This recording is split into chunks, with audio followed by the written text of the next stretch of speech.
اے چادر میں لپٹنے والے، اٹھو، اب خبردار کرنے لگو اور اپنے پروردگار کی بڑائی بیان کرو، اور اپنے کپڑے پاک رکھو اور شرک کی گندگی سے تو الگ ہی رہو، اور اس نیت سے احسان نہ کرو کہ اس سے زیادہ کے خواہاں ہو،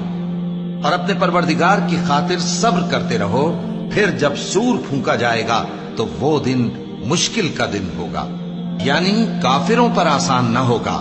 مجھے اس شخص سے سمجھ لینے دو جس کو میں نے اکیلا پیدا کیا، اور میں نے اس کو بہت سا مال دیا اور ہر وقت حاضر رہنے والے بیٹے دیے، اور اس کو ہر طرح کے سامان میں وسعت دی، پھر بھی لالچ رکھتا ہے کہ میں اسے اور زیادہ دوں۔ ایسا ہرگز نہیں ہوگا، یہ ہماری آیتوں کا بڑا مخالف رہا ہے۔ میں اسے ایک بڑی چڑھائی چڑھاؤں گا، اس نے غور و فکر کیا اور ایک بات ٹھہرا لی، یہ مارا جائے، اس نے کیسی تجویز کی، پھر یہ مارا جائے،